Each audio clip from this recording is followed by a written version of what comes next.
Hey, what's going on, Guardians? My name is the Black Link, and today is Thursday, July 12th, 2018. And you know what that means? It's time for another issue of the Bungie weekly blog, This Week at Bungie. And this week, we'll be learning about changes coming in Update Patch 1.2.3, including bounties, changes to modifiers, and even more that's going to be dropping in next week's patch on July 17th. But first things first, I just wanted to say it is the night before Guardian Con. You'll notice that things have been a little bit quieter on the channel this week as we've been preparing for the mega convention on Friday, July 13th. Several members of the PD podcast team will be there live, including yours truly. So, if you're one of the lucky Guardians who was able to get out to Tampa for this event, keep an eye out for the PD crew in the wild. And if you're not going, make sure you're staying tuned to all your favorite content creators, who will no doubt be posting vlogs and pics and all kinds of things from this year's Guardian Con. Alright, with that being said, let's go ahead and dive on to this week's TWAB. First things first, of course, Update 1.2.3 is merely days away. It's dropping next Tuesday on the 17th. There's going to be a lot of big changes coming within this update, some of which we've covered in previous videos. But of course, one of the biggest changes is the entirety of the quick play playlist in PvP is going to be changing to 6v6. So if you're somebody who's playing through Iron Banner right now and you just don't want the 6v6 to go away, it's becoming a permanent thing next week. We're also going to be seeing the return of the Rumble playlist next week. And soon, that'll become an immutable option for solo playing Guardians everywhere. But the first big thing covered in this week's TWAB is of course the return of the bounty system. Now this is something we haven't seen since Destiny 1. But daily and presumably weekly bounties will be returning in some facet in next week's patch. And this week, we get to hear from Bungie's senior design lead Tyson Green on how exactly bounties will work in Destiny 2. Here's what Tyson had to say. With the original launch of Destiny, bounties provided a set of daily objectives that players could use to advance faction reputation or earn XP to level up their gear. These were removed to streamline the activity experience in Destiny 2 and reduce the number of chores that players felt compelled to complete every day. In retrospect, we realized that this was an overcorrection, and optional daily objectives to achieve specific goals are something we want to restore. The bounties returning to Destiny 2 and Update 1.2.3 are a return to most of the properties of bounties in the Taken King. They will be obtained from a variety of vendors. They will generally award XP and faction reputation, though some will offer even better rewards, and can be redeemed in the field to immediately claim your rewards. In Forsaken, you may also see some bounties drop in the wild. Now, there are two new mechanics. Bounties will expire if left uncompleted, and acquiring them will cost a small amount of glimmer. We wanted to avoid the grab every bounty you see until your inventory is packed and sort them out later experience without constraining players to the tiny inventory they found in previous iterations of the game. In Forsaken, more vendors will have more bounties on offer, and some will provide legendary or better rewards for completing them. Now, Tyson notes that it's fair to observe that we didn't answer every question you might ask about the return of bounties, but what will be the fun in that? You'll discover exactly how they'll work and where you can find them next week, and in all weeks that will follow. This, of course, is one of the major changes coming in Update 1.2.3. The return of the daily bounty system has been something that D1 veterans of the Destiny franchise have really kind of been clamoring for since Destiny 2 came out. It is interesting to note that they reference the Taken King as kind of being the format for the bounties within Destiny 2, but they also mention that in addition to just being vendor bounties and the kind of stuff you can go and pick up every single day, you might be able to find some bounties out in the wild. Now, whether or not that means some of these bounties are going to be tied to stuff like exotic quests, sort of like they were back in year 1 of Destiny 1, we've yet to see. But starting next week, you're going to have a lot more to do every single day you play Destiny 2. And more content to me is never a bad thing. Alright, after that we get some more information about Guardian Con. Just a reminder that we're going to be having that Gambit exhibition tournament on July 13th at 6 p.m. Eastern Time. You'll be able to check out the Guardian Con stream if you're not going to be at the convention, and you'll be able to see some teams going head to head, attempting to take glory in the new Gambit game mode in Forsaken. It should be a really fun event, and I cannot wait to see the epic clash of content creators on the main stage.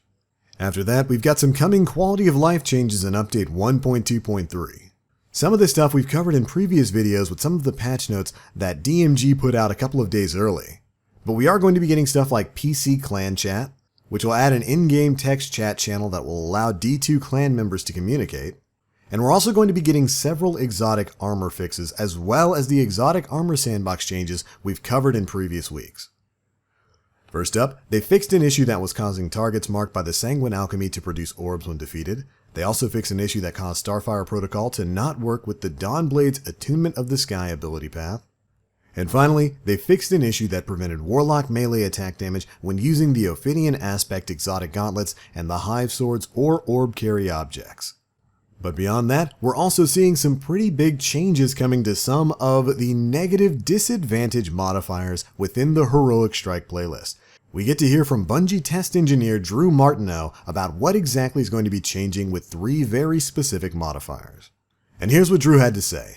Hey all, since the release of update 1.1.3, we've been collecting player feedback concerning Heroic Strike modifiers. On Tuesday, 3 of the more punishing modifiers will receive some adjustments. Ultimately, we want your power, stats, and armor modifications to matter, and we realized that our debuff modifiers were a little too powerful to allow players to see their impact. Here's what you can expect. First up, we've got Blackout. We wanted to ensure that enemy melees are threatening, but this shouldn't dismiss a player's power progression or the stats they choose to invest in with their armor. As such, this modifier is changing somewhat. It still increases enemy melee damage significantly, but it's now no longer a guarantee of players being defeated by a single melee from many enemies. Be careful though. If you're not at the recommended power for the Heroic Strike playlist, your enemies will be more powerful and pack a harder punch. So basically, it looks like we're going to be seeing a change to the 20 times melee damage that Blackout currently has. Blackout as it currently is kind of a 2-hit doozy. It removes your radar and it makes it so virtually every enemy in the game can one-shot melee you.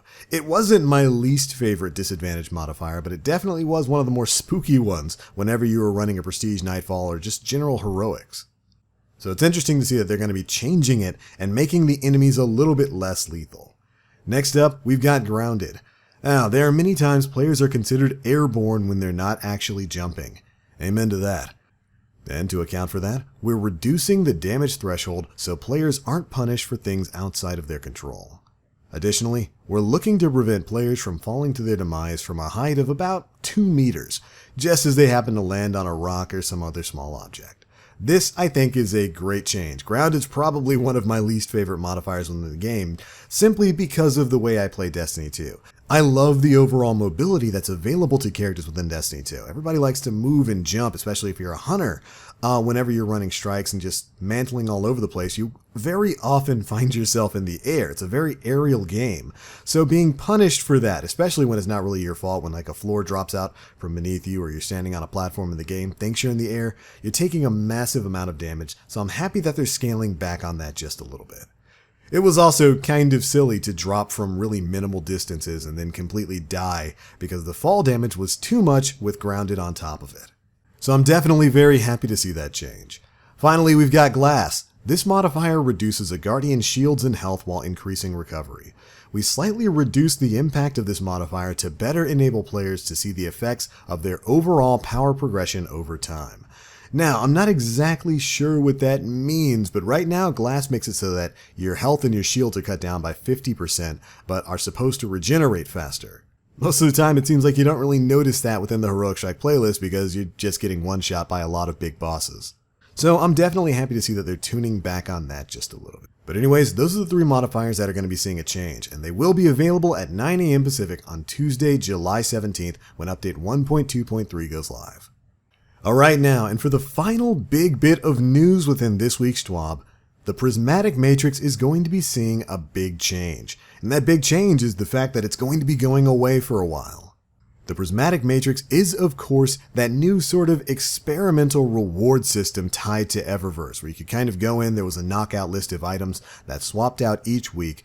Each week you could earn 1 free Prismatic facet that would guarantee you 1 item from that list.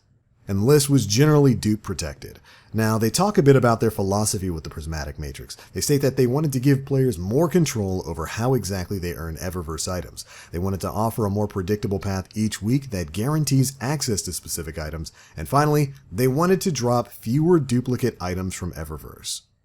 And for the most part, I'd say the Prismatic Matrix was pretty successful in that. But it was something that was experimental and it was never meant to last. They state that the original intent of the Prismatic Matrix was for it to be a special event, something to help players round out their collections, as the odds of earning the items that were eluding them improved as they continued to earn bright engrams. We had a limited number of weeks scheduled, designed to keep repetition to a minimum. The schedule of curated offerings is coming to an end, so the feature will be going on temporary hiatus starting next week. Thanks to some good feedback about this new feature, we've learned how to make it even better, so we'll continue to support it in Forsaken. We look forward to your continued feedback and are excited to relaunch the Prismatic Matrix in the next season of Destiny 2. So if you're somebody who's enjoyed the Prismatic Matrix, it's going to be going away for a little bit and returning when Forsaken comes out in September. There's not really too much else to say there. I think the Prismatic Matrix is a pretty decent idea. I like that you can earn the facets once a week. I stopped using them a while ago, so I just had 3 sitting in my inventory, and found that I never really personally needed them, as I got most of the stuff from the Matrix from bright engrams anyway. So hopefully they got some decent user information from the Prismatic Facets and the Prismatic Matrix, and we'll be seeing some improvements upon that system moving forward. And that is pretty much it for this week's issue of This Week at Bungie for the week of July 12th, 2018. It's all about next week's patch. There's a lot of stuff coming in it. Like I said, we've covered some of it in previous videos. We've got the Prestige Raid Layers going live next week. We've got some of the Exotic Armor Sandbox changes going live next week. And so many other things getting ready to drop in Update 1.2.3. Not to mention all the other crazy things going on this month, like Guardian Con starting tomorrow, and of course, the Solstice of Heroes starting later this month. We've still got quite a few things to do before Forsaken. But that's going to be it for this one, Guardians. Those are my thoughts. Leave me yours down in the comment section below. How do you feel about the Prismatic Matrix system within Eververse? Did you think it was a success? Did you get the things you needed from it? Or do you think that there needs to be some pretty big changes to it? Be sure to let us know. And if you enjoyed the video, feel free to drop a like, make sure you subscribe and hit that notification bell to stay up to date with all the latest stuff we're putting out. To those of you going to Guardian Con this weekend, well, hopefully I see you there. But it's going to be it for this one. Thank you, Guardians, so much for watching. And as always, I am the Black Link. You Guardians, stay frosty.